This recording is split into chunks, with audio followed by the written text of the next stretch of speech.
जय हिंद बच्चों, कैसे हैं आप लोग। उम्मीद करता हूँ सब बढ़िया होगा और बहुत अच्छे तरीके से आप लोगों की एमटीएस की तैयारी चल रही होगी। एमटीएस की तैयारी से मेरा मतलब क्योंकि मेरा भी कल एग्ज़ाम था, मैं 4:30 बजे एग्ज़ाम देकर आया और एग्ज़ाम देकर आया तो मैंने कहा कि अपने अनुभव को एक बार आप लोगों से बताता हूँ और कुछ चीज़ों को मैं क्लियराइज़ करता हूँ कि आप लोगों के मन में जो डर रहता है उन सब डर को दूर करता हूँ और बताता हूँ कि जब मैं एग्ज़ाम देकर आया तो मेरे मन में क्या आया, मैंने जो एग्ज़ाम हॉल में देखा, क्या देखा, कैसे क्या, कितने बच्चे लगभग पेपर छोड़ रहे हैं, कितने बच्चों पर सिलेक्शन होगा। बहुत से क्वेश्चन आप लोगों के मन पे हैं, सारे क्वेश्चनों का जवाब अंत तक आप लोगों को मिल जाएगा।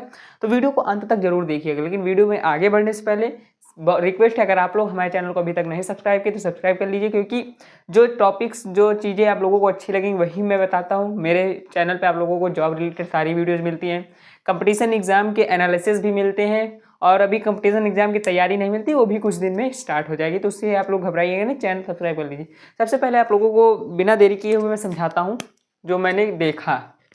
एमटीएस एग्जाम में एक चर्चा टॉपिक मैंने रखा है। टॉपिक में क्या क्या आज मैं बताऊंगा आप लोगों को, कितने बच्चों पर सिलेक्शन होगा ये भी आपको कंफर्म कर दूंगा, कितने बच्चों ने अब तक परीक्षा छोड़ी ये भी मैं आप लोगों को बता दूंगा, सेफ अटेम्प्ट कौन सा होगा आप लोगों का वो भी आप लोगों को पता चल जाएगा, एग्जाम सेंटर का हाल कैसा रहता है, हाल का मतलब कैसी सिक्योरिटी रहती है, कैसी टाइटनेस रहती है, वो सब कुछ पता चल जाएगा। एग्जाम में प्रश्न का प्रकार क्या होगा। आप लोग जब एमटीएस की तैयारी कर रहे हैं तो आप लोगों को पता होगा कि एमटीएस में 3 सब्जेक्ट सबसे ज़्यादा आते हैं। 3 ही सब्जेक्ट होते हैं। क्या क्या होता है? मैथ होता है, रीजनिंग होता है, जो कुछ लोग दे के आए होंगे, कुछ लोगों का एग्ज़ाम अभी होगा 21 में भी, कुछ लोगों का, मेरे एक दोस्त का 21 तारीख को एग्ज़ाम है, उससे भी मैं वार्तालाप करके फिर आप लोगों को नया वीडियो बनाऊंगा। और यहाँ पे इंग्लिश आता है, ठीक है।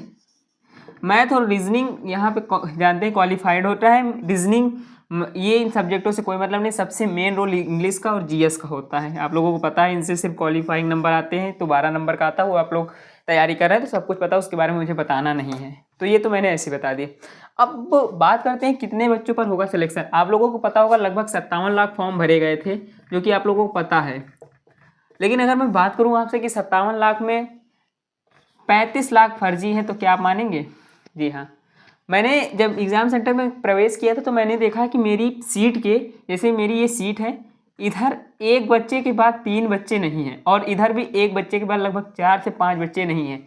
तो इससे आप अंदाज़ा लगा सकते हैं कि जो, और ये पूरे हाल में ही हाल है, लगभग हाल में 60 बच्चों का मेरा मतलब कमरा था, उसमें लगभग 20 से 22 बच्चे ही थे। तो आप इससे अंदाज़ा लगा सकते हैं कि कितना एग्जाम सेंटर, कितना मतलब कितने बच्चे पेपर छोड़ सकते हैं। सिर्फ एक शिफ्ट की बात कर रहा हूँ, जिस शिफ्ट में मैं गया, मेरे दोस्त वगैरह कई हैं जो कि तैयारी करते हैं अच्छे से, वो भी यही बता रहे हैं कि हाँ शिवम यही चीज़ें हो रही हैं, ठीक है, जो मैंने बताया। अब बात करते हैं सेफ अटेम्प्ट कौन सा होगा। सेफ अटेम्प्ट वही होता है, अगर बात करूँ तो पेपर तो बहुत दिन से चल रहा है, लेकिन जो सेफ अटेम्प्ट होगा वो नवंबर में ही, इसी महीने के 15 तारीख के बाद जितने भी अटेम्प्ट पड़े हैं आप लोगों के, 15 से 22 के बीच में, वो सबसे सेफ अटेम्प्ट माने जाएंगे मेरे हिसाब से, क्योंकि इनके बीच में जो क्वेश्चन होंगे रिपीटेड क्वेश्चन सबसे ज़्यादा मिलेंगे। तो अगर आप लोगों का कोई भी दोस्त व्यवहार है तो उनसे क्वेश्चन पूछ सकते हैं। वैसे एनालिसिस यूट्यूब पे भी मना है एसएससी के द्वारा, तो आप कर नहीं सकते, लेकिन दोस्तों आपको बता ही देगा लगभग कौन कौन से क्वेश्चन आए, तो आप लोग उनसे पूछ सकते हैं।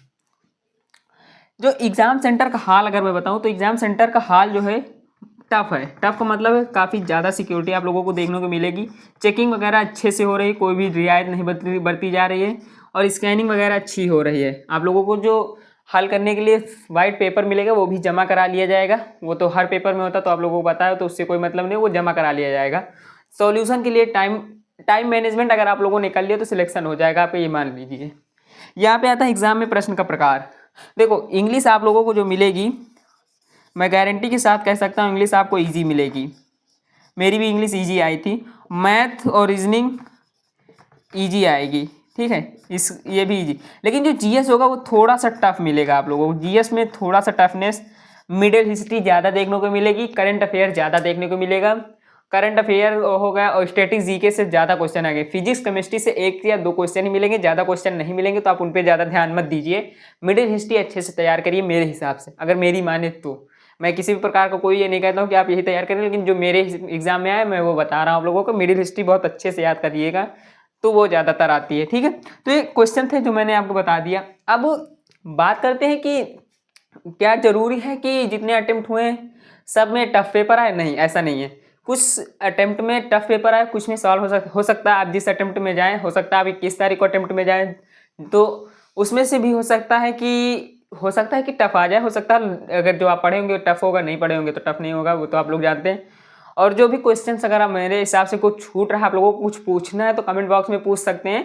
मैं सारे क्वेश्चन का जवाब दे दूंगा जो कि एग्जाम हाल से रिलेटेड है, पेपर कैसा आता है सब कुछ मैं बता दूंगा। कमेंट सेक्शन में जरूर कमेंट कर दीजिएगा जो भी आप लोगों का क्वेश्चन है। तो मुझे जितना पॉइंट ऑफ व्यू लगा बताने को मैंने बता दिया है। अगर कुछ क्वेश्चन छूट रहे हैं, आप लोगों को लगता है कि ये भी टॉपिक बताना जरूरी, तो कमेंट में कर दीजिए, मैं वही सोल्यूशन लिख दूंगा। ठीक है, तो आज की वीडियो में इतना ही, मिलते हैं नेक्स्ट वीडियो, तब तक के लिए धन्यवाद।